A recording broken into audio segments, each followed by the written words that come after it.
I have a question for you mediums out there as well.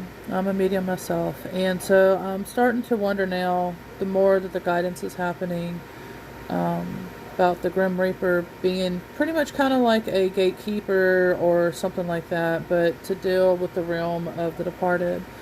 So I'm gonna go ahead and tell my story, and then I need, I'll tell the story and what I've just pieced together along with my pendulum, and pretty much kind of go from there. So my dad is in the hospital right now, and there's been a lot of signs and stuff leading up to it. My mom, she passed away in 2018, and she's part of the guidance, including his parents and all of them that have been coming in lately, which, it doesn't necessarily mean departure. It could just mean that this is, a serious moment, and, that everybody's coming in, and then sometimes it could mean also departure. There's different meanings, but anyway, what I'm realizing is, when I did the pendulum, and I got some answers with it as well, is that I have been encountering him, and I didn't know it since I was a kid.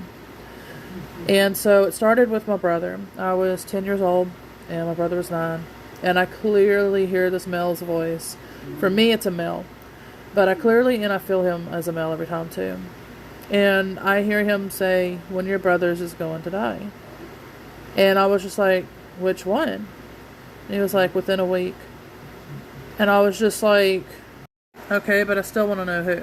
And then, of course, literally a week later, that's when my brother passed. So, of course, I'd have, my other brother still alive. Well, anyway, so after that, the thing is with that, it was so fast, just like with all of them that I'm realizing. It's the same type of trend. So, it basically, we wake up, my mom's screaming and crying, waking us up, "Hurry up, come in here," and so she was doing CPR on him in the bathtub. So it ended up where he had a stunted heart valve. I can't even remember the name. I used to, for the longest, but when because people would ask. Anyway, so that happened. Well, then my mom in 2018, all of a sudden she just so fast, just so rapidly, like she didn't know what was going on herself, and then all of a sudden, like, she was like, "Jennifer, I have not been able to potty at all." And I'm like, "Well, that's unusual. Maybe you're dehydrated." And she was like, "Yeah, I thought that too, and I'm drinking water." And, well, unfortunately, I didn't have any type of lighting in there. And so I didn't know that she was, like, very extremely pale, because that's one of the signs when somebody is septic, and therefore that